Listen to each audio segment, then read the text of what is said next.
Chandeleur is just French for Candlemas Day, around Christmas time. That's when they discovered the island. It's Candlemas Day. You got to remember, these guys were explorers. They named everything they saw. So the names were sometimes out of desperation almost. Bay St. Louis was named because it was St. Louis Day when they came there. That's all. At one time, turn of the century, just before turn of the century, it was a quarantine station on the island.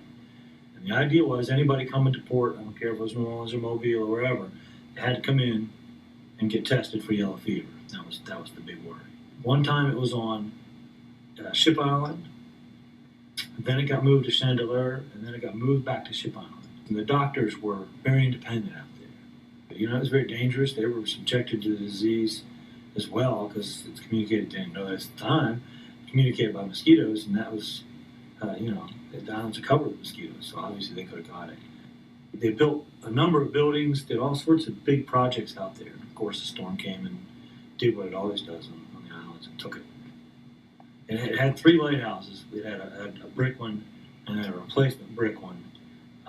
This was a period of time when they were thinking brick worked down here in the sand. They learned better. And then the third one was the new technology, which is screw pile lights. Cast iron, screwed down into the ground and all bolted up.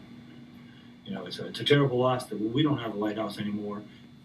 Breton National Wildlife Refuge was started by Theodore Roosevelt in 1904, and the idea was to protect the shorebirds, a wide variety of nesting birds. And he'd done the same thing at Pelican Island Refuge in Florida just months earlier. As far as we know, it's the only refuge he ever visited, and that's significant. That's one of the funny things is living in Mississippi, we kind of lay claim to the Chandeleurs, at least the northern Chandeleurs. The story is that the two political powers in Mississippi and Louisiana, the politicians, were trying to decide where the state line was offshore. You couldn't draw a straight line. The boundaries are all kind of screwy anyway. So they came up with this idea to use a whiskey barrel, theoretically, to follow the barrel to where it goes.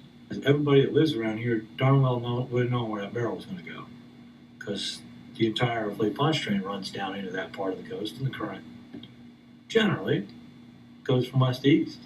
So that's what the barrel did. It went down the Pearl River, which is the boundary, and luckily it went south of Cat Island, where we had lost even more on the Mississippi side, and then went out between Ship Island and Chandeleur Island, which is the state line still to this day. The story I always told is that they offered up some of the whiskey to the Mississippi politicians first or something, because I don't know what they were thinking.